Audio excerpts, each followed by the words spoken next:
is your house, your home. We welcome you, Lord, we welcome you. This is your house, your home. We welcome you today. ప్రభు అయిన యేసుక్రీస్తు వారి పరిశుద్ధ నామములో అందరికీ ఈ శుభదినమున వందనాలు చెల్లించుకొనుచు కొద్ది నిమిషాలు దేవుడు మనతో మాట్లాడుచున్న మాటలను శ్రద్ధగా ధ్యానించుకుందాం. 118వ కీర్తన 24వ వచనములో, ఇది యెహోవా ఏర్పాటు చేసిన దినము, దీని యందు మనం ఉత్సహించి సంతోషించదము. ఈ సంవత్సరం 2016వ సంవత్సరము డిసెంబర్ 25వ తారీఖున యెహోవా ఏర్పాటు చేసిన దినమున మనమందరము ఆరోగ్యముగాను సజీవముగాను ఈ స్థలానికి వచ్చి ప్రభువుని స్తుతించుకునే భాగ్యము మనకు అనుగ్రహించిన ఆ యేసయ్యకు లెక్కలేనన్ని స్తోత్రాలు చెల్లించుకొనుచు, మరి ఈ దినమున మనము ఈ స్థలానికి దేవుని యొక్క దీవెనలు పొందడానికి వచ్చాం. ఇక్కడికి వచ్చిన వారిలో క్రైస్తవులు మాత్రమే లేరు, అన్ని మతాలకి చెందిన వారు ఉన్నారు. ఒక సమరయ స్త్రీ యేసు ప్రభుని అంటది, ఎక్కడికి వెళ్ళి ప్రార్థన చేసుకుంటే దేవుడు బాగా వింటాడండి?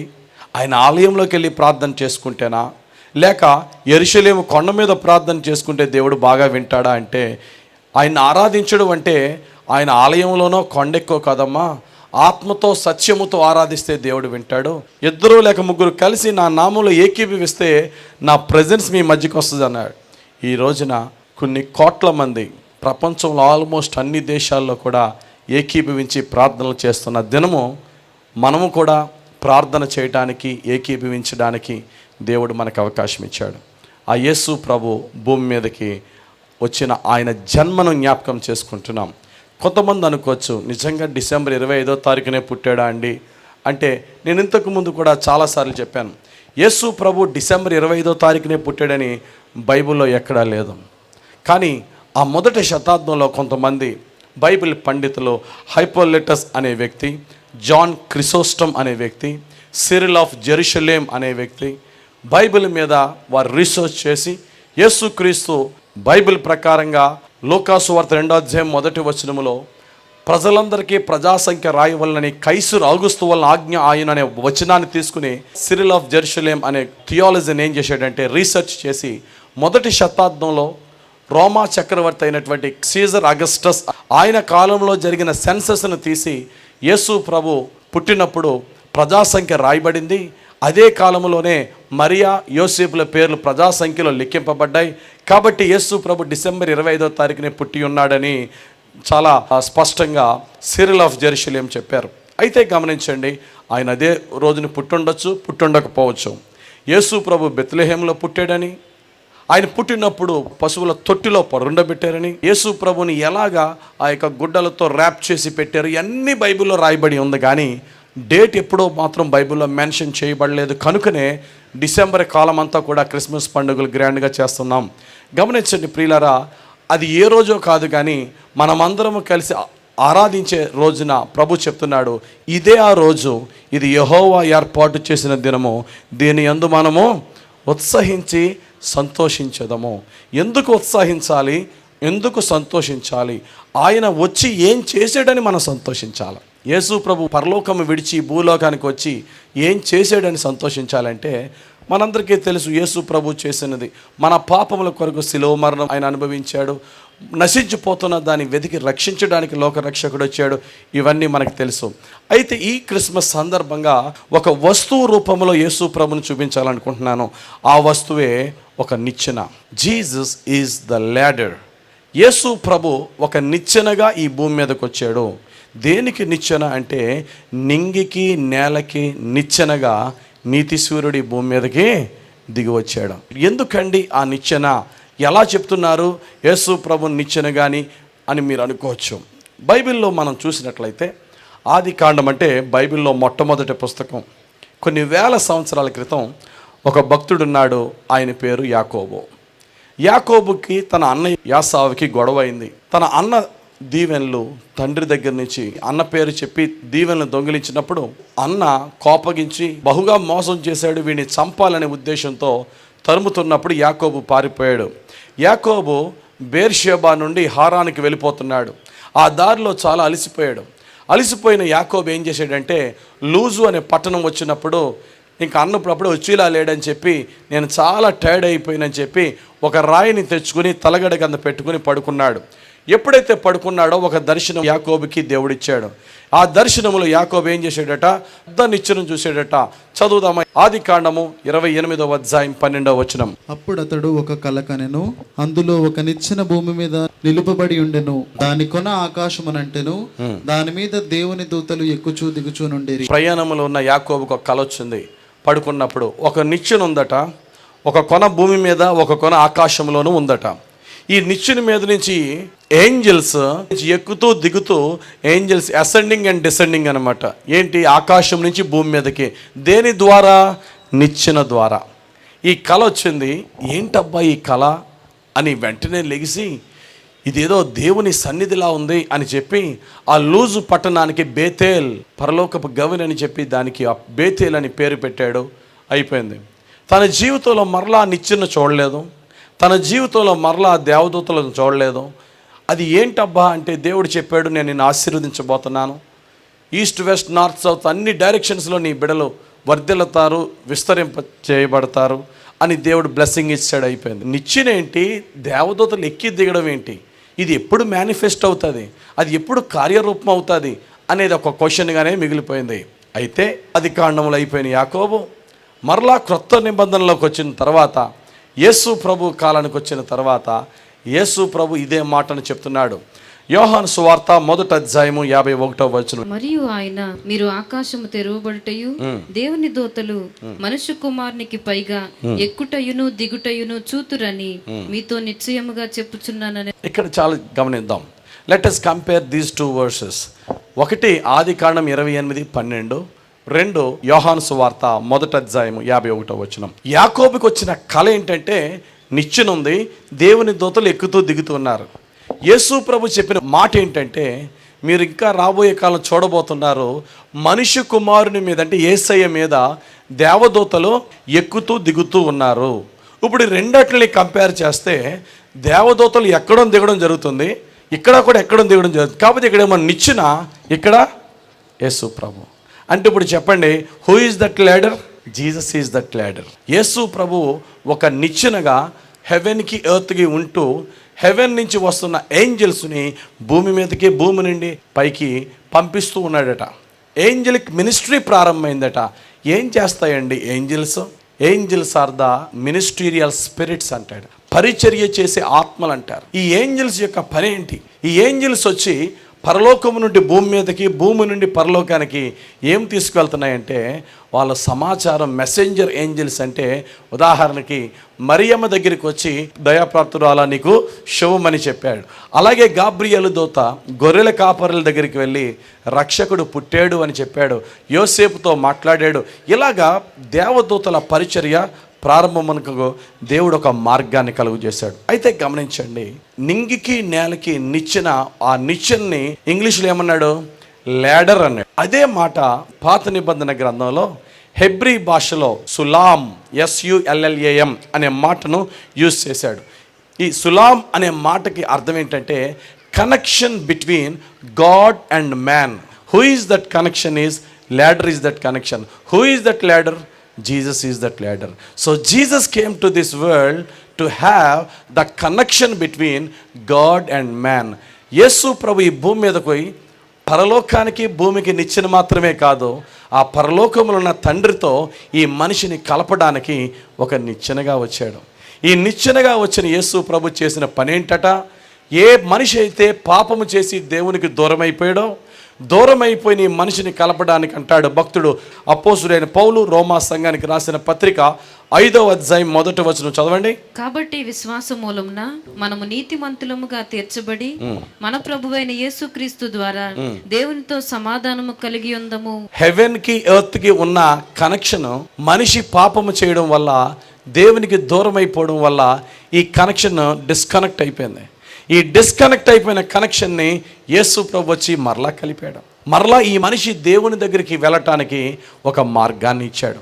బైబిల్లో ఒక మాట ఉంది, ఆదికాండము 11వ అధ్యాయం 4వ వచనం. మరియు వారు మనము భూమి అందంతటా చెదిరిపోకుండా ఒక పట్టణమును ఆకాశమునంటూ శిఖరము గల ఒక గోపురమును కట్టుకొని పేరు సంపాదించుకుందాం. రీచింగ్ హెవెన్, పరలోకాన్ని అంటే అంతలాగా ఒక మంచి గోపురాన్ని కట్టి అక్కడికి అది రీచ్ అయిపోదాం, ఒక గొప్ప పేరు సంపాదించుకుందాం అనుకున్నారు. ఆ నిర్మాణం ఏమైంది?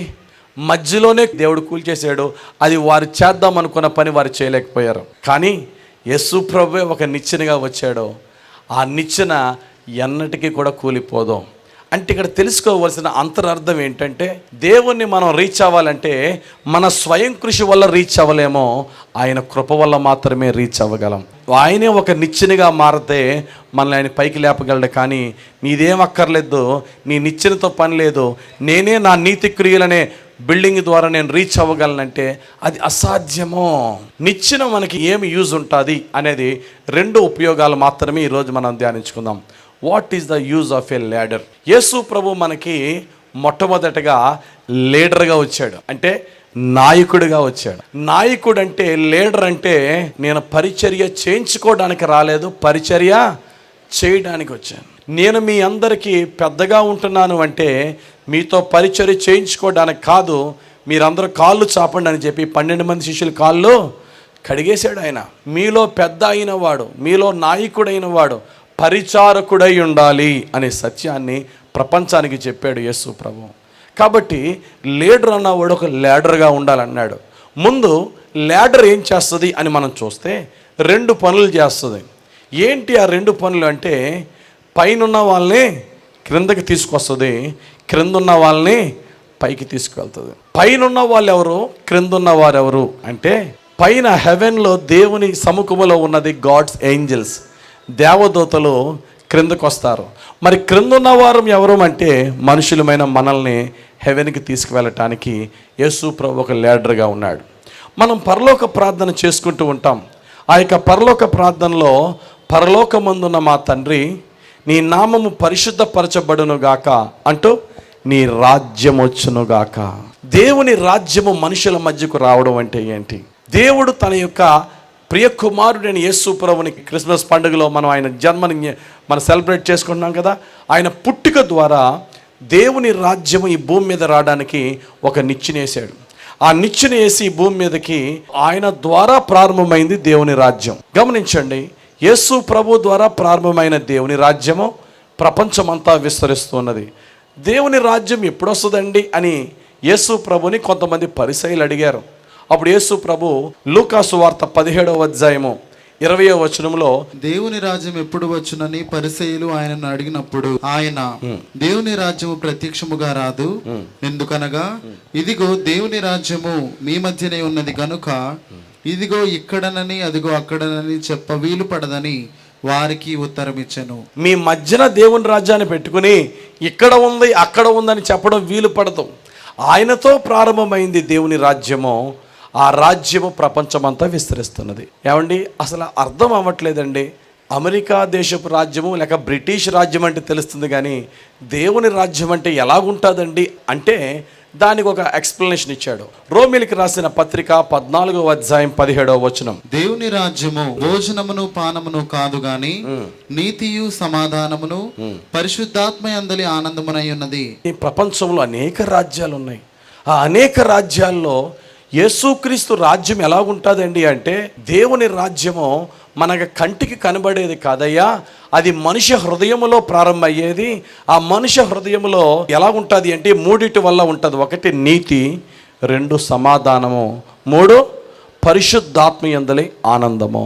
ఏ వ్యక్తిలో అయితే ఈ 3 వస్తాయో ఆ వ్యక్తిలోని దేవుని రాజ్యము ఉన్నట్టు అనే సత్యాన్ని యేసు ప్రభు ఆయన వాక్యం ద్వారా, ఆయన సేవకుని ద్వారా మనతో మాట్లాడుచున్నాడు. మొట్టమొదటిగా ఏంటట?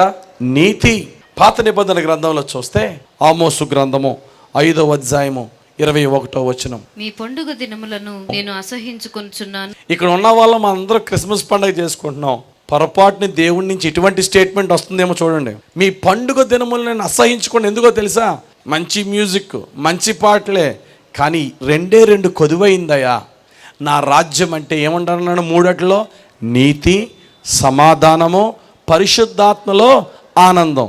నీతి పోతుంది, సమాధానం పోతుంది, పరిశుద్ధాత్మలో చివరి ఆనందం ఏదో మిగులుతుంది చూసారా. దాన్ని లోకానుసారమైనటువంటి ఆనందంతో వారు పంచుకుంటున్నారు. అది ఆనందం కాదు, సంతోషమే. ఆమోసు గ్రంథం 5వ అధ్యాయం 23వ వచనం. మీ పాటల ధ్వని నా యొద్ద నుండి తొలగనీయుడి, స్వరమండలముల నాదము వినుట నాకు మనస్సు లేదు. నీళ్లు పారినట్లుగా న్యాయము జరుగునీయుడి, గొప్ప ప్రవాహము వలె నీతిని ప్రవహింపనీయుడి. నీతి న్యాయము లేని నువ్వు నాకు క్రిస్మస్ చేస్తావా? నీ ఇంటి నిండా సీరియల్ సెట్ లైటింగ్ పెట్టేసుకుంటే క్రిస్మసా? ఏ మాత్రం నీతి లేనివాడవు, ఏ మాత్రము న్యాయము లేనివాడవు, నువ్వు నాకు పాటలు పాడేస్తే నేను వినేస్తానా? నీతిని న్యాయమును ప్రవాహము పొర్లినట్టుగా ప్రవహింపనీయుడి.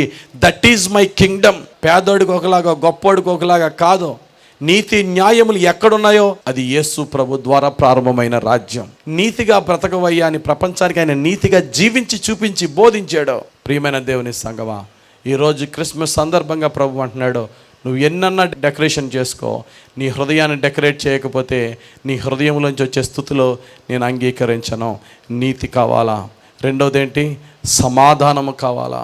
నీ జీవితంలో ఎప్పుడైతే యేసు ప్రభు ఎంటర్ అవుతాడో ఈ రెండు కనబడాల. ఒకటి నీతి, రెండు సమాధానము. ఉదాహరణకి పొట్టి జక్కయ్య అని ఒక ఆయన ఉన్నాడండి. ఆయన ట్యాక్స్ కలెక్టర్. అందరిలాగే చాలా డబ్బులు సంపాదించాడు పొట్టి జక్కయ్య. ఆ పొట్టి జక్కయ్య తన లైఫ్లో ఎప్పుడు యేసు ప్రభుని ఎన్కౌంటర్ అవ్వలే. ఏదో విన్నాడంతే. ఆయనే తన పట్టణమైన ఎరుకో పట్టణంగా వస్తున్నాడంటే పరిగెట్టుకుని వెళ్ళి చూద్దామని చూశాడు. యేసు ప్రభు అన్నాడు, జక్కయ్య చెట్టు మించి దిగు, నన్ను చూసావులే, నీ ఇంటికి వస్తున్నా అని జక్కయ్య ఇంటికి వెళ్ళాడు. యేసు ప్రభు ఆ ఇంటికి వెళ్ళాడంటే, యేసు ప్రభుని జక్కయ్య చేర్చుకున్నాడంటే దేవుని యొక్క రాజ్యము జక్కయ్య ఇంట్లో ప్రవేశించింది. ఎక్కడైతే జక్కయ్య ఇంట్లో దేవుని రాజ్యం ప్రవేశించిందో సాతానికి చోటెక్కడది? ఆ ఇంట్లోంచి పారిపోని ఏంటో తెలుసా? మొట్టమొదటగా అతనిలో ఏ పాపమైతే అనేక సంవత్సరాల నుంచి గూడులు కట్టేసుకుని ఉన్నదో ఆ పాపమే లస్ట్ ఫర్ మనీ, డబ్బు. ఇంతవరకు డబ్బే నా సమస్తం అనుకున్నాను. నీలో ఉన్న ఆ పరిశుద్ధత, ఆ నీతిని చూసిన తర్వాత ఈ నీతి ముందు ఈ డబ్బు పని చేయదని చెప్పి డబ్బు విడిచిపెట్టుకున్నాడు. క్రీస్తుని అంగీకరించాడు. డబ్బు విడిచిపెట్టి ఏం చేశాడు తెలుసా? మొట్టమొదటిగా నీతి, రెండోది ఏంటన్నాను? సమాధానము. నీ జీవితంలో నీతి వచ్చింది. ఆ నీతిని ఎక్కడికి నడిపించింది? సమాధానానికి నడిపించింది. ఎప్పుడైతే సమాధానం వచ్చిందో నిజమైన ఆనందము నీ ఇంట్లో, నీ గృహంలో అప్పుడు ఉంటుంది. దేవునికి స్తోత్రం కలుగునగాక. ఈ క్రిస్మస్ నీకు సంతోషం అవ్వకూడదు. చక్కగా బిర్యానీ తినే ఆ మూమెంట్లోనే సంతోషం అయిపోద్ది. ఆనందం అనేది హృదయంలో పరిశుద్ధాత్మని ద్వారా వస్తుంది. అది ఎక్కడి నుంచి వస్తుంది? ఆ పరిశుద్ధాత్మలో ఆనందానికి ముందు రెండేమున్నాయన్నాను? నీతి, సమాధానము. నీతికి భూమి మీద చోట్లేదు, సమాధానానికి భూమి మీద చోట్లేదు. నీతి సూర్యుడు ఉదయించాలా, సమాధానకర్త స్టెప్ వేయాలి భూమి మీద. అప్పుడే ఈ రెండింటికి చోటు. అది యేసు ప్రభు ద్వారా ప్రారంభమైంది. దేవునికి స్తోత్రం కలుగునుగాక. యేసు ప్రభు యొక్క రాజ్యం భూమి మీద ఎలా ఉంటుంది అంటే, యెషయా గ్రంథము 11వ అధ్యాయం 1వ వచనం. యెషయి మొద్దు నుండి చిగురు పుట్టును, వాని వేరుల నుండి అంకురము ఎదిగి ఫలించును. యెషయి అన్నాడు అక్కడ. యెషయి అంటే దావీదు యొక్క తండ్రి. ఆ దావీదు వంశములో నుంచి, ఆ మొద్దులో నుంచి, అంటే నరికి వేయబడిన చెట్టు యొక్క ముద్దులోంచి ఒక చిగురు రాబోతుంది. అంటే ఇశ్రాయేలు దేశం నాశనం అయిపోయిన దేశం నుంచి ఒక చిగురు రాబోతుంది. దాని వేరు నుండి అంకురము ఎదుగును. చిగురల్లా ఏమైపోతుంది? అంకురం. అంకురం అంటే ఏంటి? కొమ్మ. ఆ కొమ్మల్లా అత్యున్నతమైన పెద్ద వృక్షముగా మారి ప్రపంచమంతటా ఆయన రాజ్యంను విస్తరింపచేస్తున్నాడు. యేసుక్రీస్తు ఒకడితో ప్రారంభించిన క్రైస్తవ్యము నిజమైన క్రీస్తు రాజ్యముగా భూమి అంతా కూడా వ్యాపించేటప్పుడు, ఆ యేసుక్రీస్తువే దిగి వచ్చినప్పుడు ఆయన రెండవ రాకడలో ఎలా ఉంటుందో తెలుసా? ఏ పాపము చేసి ఆదాము అవ్వ దేవునికి దూరం అయిపోయారో ఆ అవ్వతో దేవుడు ఏమన్నాడు తెలుసా? అవ్వ, తినొద్దన్న పండుని ఎందుకు తిన్నావు అన్నప్పుడు అదిగో ఆ పామే తినిపించింది. ఎందుకు ఇలా చేసావు? సాతానుడు పాములో ఉన్నాడు, శోధించింది. అప్పుడు ఏమైంది తెలుసా? నీ సంతానమునకును దాని సంతానమునకును వైరం కలుగు చేస్తా. ఎవరి సంతానం? పాము సంతానానికి, అవ్వ సంతానానికి. మీ ఇద్దరి మధ్య గొడవ ఎలా ఉంటుంది తెలుసా? అది నిన్ను మడవ మీద కాటేస్తే నువ్వు దాని తల మీద కొడతావు అని ఆదికాండం 3వ అధ్యాయం 15వ వచనంలో గొడవ పెట్టేసాడు వీళ్ళిద్దరికి. ఎవరిద్దరికి? మనిషి జాతికి, పాము జాతికి. ఈ ఎనిమిటీ వచ్చింది. ఈ ఎనిమిటీ ఎప్పుడు పోతుందో తెలుసా? యేసుక్రీస్తు రాజ్యం ప్రారంభమైంది. ఆయన నీతి, ఆయన సమాధానము, ఆయన పరిశుద్ధాత్మ ఆనందము మన నుండి ప్రపంచమంతా వ్యాపించి దేవుని రాజ్యము సంపూర్ణంగా దిగి వచ్చిన సమయంలో ఈ ఎనిమిటీ అలా ఏమైపోద్ది తెలుసా? ఫ్రెండ్షిప్ అయిపోద్దట. అంటే ఫ్రెండ్షిప్ అంటే ఎలాగవుతుంది తెలుసా? ఈ మనిషి యొక్క బిడ్డ నీ పాము పుట్ట మీద ఆడుకున్నా నువ్వు ఆడితో కలిసి ఉండే రోజు రాబోతుంది. దేవునికి స్తోత్రం. చదవండి అన్నమాట పరిశుద్ధ గ్రంథంలో యెషయా గ్రంథం 11వ అధ్యాయం 5వ వచనం నుంచి మనం చూసినట్లయితే, అతని నడుమునకు నీతియు అతని తుంట్లకు సత్యమును నడికట్టుగా ఉండును. తోడేలు గొర్రెపిల్ల యొద్ద వాసము చేయును, చిరుతపులి మేకపిల్ల యొద్ద పండుకొనును. దూడయు కొదమసింహమును పెంచబడిన కోడియు కూడుకొనగా బాలుడు వాటిని తోలును. ఆవులు ఎలుగులు కూడి మేయును, వాటి పిల్లలు ఒక్కచోటనే పండుకొనును. ఎద్దు మేయునట్లు సింహము గడ్డి మేయును. పాలు కుడుచు పిల్ల నాగపాము పుట్ట యొద్ద ఆటలాడును. మిడినాగు పుట్ట మీద పాలు విడిచిన పిల్ల తన చెయ్యి చాచును. ఆ పాము పుట్ట మీద చిన్న పాకే పిల్ల ఇచ్చి చెయ్యి చాచుందట. క్రింద ఫుట్ నోట్, పాము కంటి పాపను తన వ్రేలితో ముట్టుకొనును. చంటి బిడ్డ దాని వేలితో ముట్టిన పాము చంటి బిడ్డతో ఆడుతుందే తప్ప హాని చేయని రోజు రాబోతుంది. దేవునికి స్తోత్రం కలుగును గాక. అంత నీతి సమాధానం గల దినాలు రాబోతున్నాయి. ఇది పరలోకం నుంచి దేవుడి భూమి మీదకి పంపించేది. అంటే ప్రభువా హెవెన్లో ఎలాగుంటుందో అటువంటి పీస్, అటువంటి రైచియస్నెస్ భూమి మీద కలిగించడమే దేవుని యొక్క పని. అది కలిగినప్పుడు పరలోకములో గొప్ప ఆనందం ఉంటుంది. అది యేసు ప్రభు ఈ రోజున మనందరికీ కూడా నేర్పుతున్న పాఠము.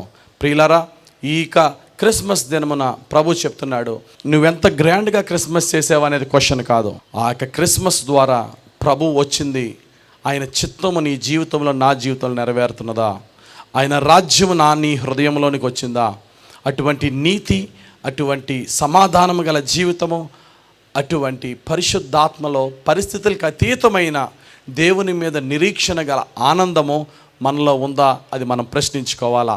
అది పైనుంచి దిగేది, కింద నుంచి పైకి ఎదిగేది ఏంటి? యేసు ప్రభు ఈరోజు చెప్తున్న మాట ఏంటి తెలుసా?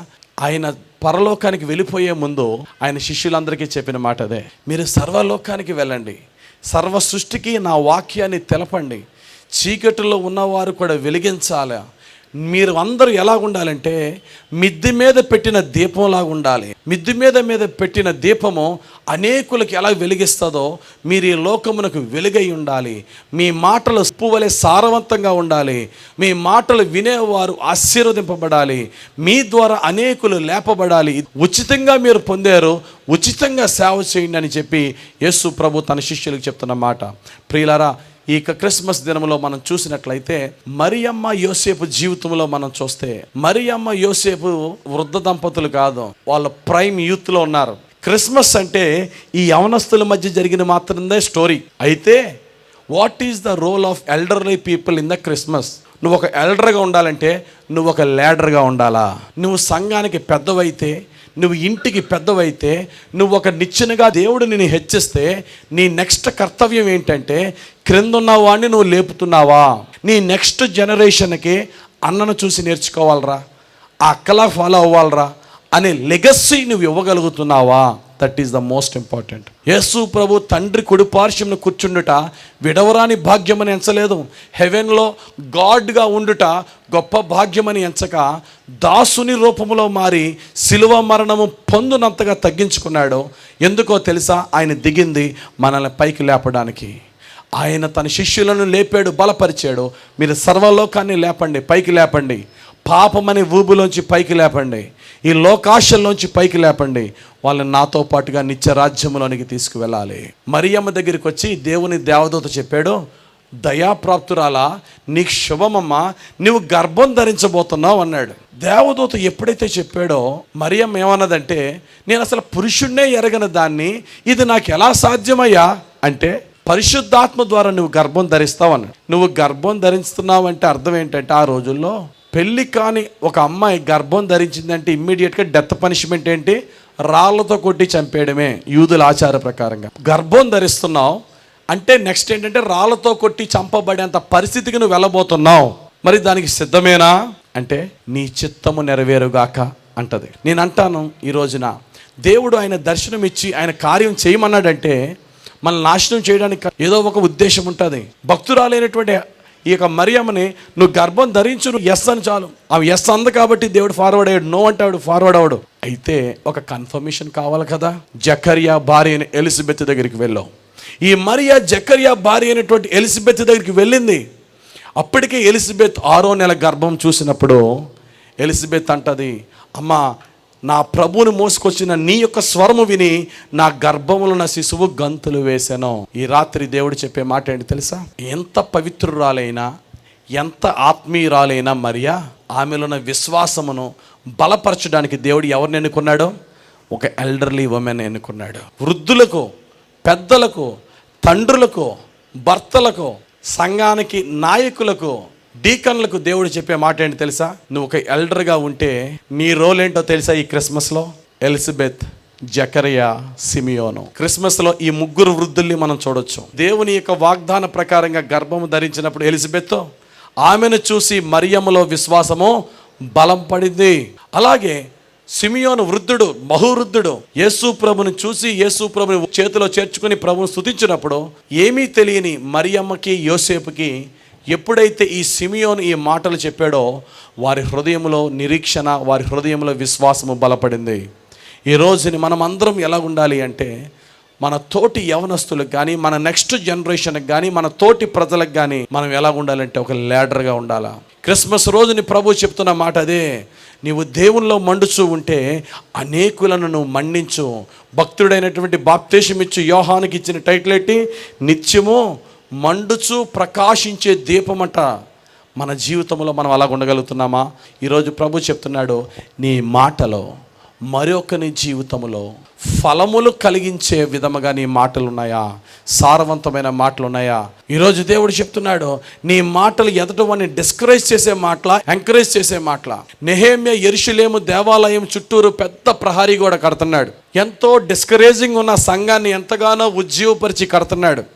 అటువంటి టైంలో టోబియా, సన్బల్లాటు అని ఇద్దరు ఉన్నారు, పనికి మాలిన వారు. వారు వచ్చి ఏం చేశారు తెలుసా? గోడ కడుతున్నారా అంటూ అన్న మాట ఏంటి తెలుసా? ఈ గోడ మీద ఒక నక్క ఎగిరితే చాలు ఈ గోడ కూలిపోద్ది. ఆ మాటలు ఏంటండి? ఆల్రెడీ కడుతున్న వారిని డిస్కరేజ్ చేసే మాటలు. అది క్రైస్తవునిగా మన మాటలుగా ఉండకూడదు. ఈరోజు ప్రభు చెప్తున్న మాట ప్రకారంగా యేసయ్య నిన్ను నన్ను ఒక నిచ్చెనగా చేయడానికి వచ్చాడు. ఆయనే మన నిచ్చెన. నిచ్చెన ఏం చేస్తుంది? నిన్ను తీసుకువెళ్తుంది. యేసు ప్రభు ఏం చేశాడు? ఆయన శిష్యుల్ని నాకన్నా గొప్పవారుగా మీరు ఉండాలి, సమస్త భారం మోయిచున్న వారులారా నా యొద్దకు రండి, నేను మిమ్మల్ని లిఫ్ట్ చేస్తా. ఆ రోజుల్లో భక్తుడైనటువంటి యాకోబుకి అర్థానికి దేవుడు నిచ్చెన చూపించాడు. ఇదే రోజుని కనుక యాకోబు ఉంటే ఆయనకి ఆ దర్శనం ఎలా వస్తుందో తెలుసా? నిచ్చెన చూపించడం, ఎస్కలేటర్ చూపిస్తాడు. ఎస్కలేటర్ అంటే మనం రైల్వే స్టేషన్లోను, షాపింగ్ మాల్స్లోనూ చూస్తూ ఉంటాం కదా, దాని మీద ఎక్కి నిలబడితే చాలు అదే తీసుకెళ్ళిపోద్దాం. దేవుడు అంటున్నాడు ఈ రోజున, నాయన ప్రయాసపడి భారం మోయిచున్న వారులరా నా దగ్గరికి రా. నువ్వు ప్రయాసపడి కష్టపడి ఎక్కక్కర్లేదు, నిచ్చిన నా బండ మీద నిలబడు, నేనే నిన్ను పైకి తీసుకెళ్ళిపోతాను. దేవునికి స్తోత్రం కలుగును గాక. పైకంటే నీ జీవితంలో ఆత్మీయంగా, నీ జీవితంలో పరిశుద్ధంగా, నీ జీవితంలో ఉన్నతమైన హైట్స్కి నేను తీసుకెళ్తానని దేవుడు చెప్తున్నాడు. కాబట్టి నా మాటలు ముగిస్తున్నాను ప్రియులారా. ఈ క్రిస్మస్ సందర్భంగా దేవుడిని అడుగుదాం, నాయన నీ వాక్యముతో నన్ను బలపరచావు. ఈ లోకానికి నువ్వు ఒక నిచ్చెనగా వచ్చావు. పరలోకములో ఉన్న నీ రాజ్యాన్ని భూమి మీద వ్యాపింప చేయడానికి 2000 సంవత్సరాల క్రితం ప్రారంభించావు.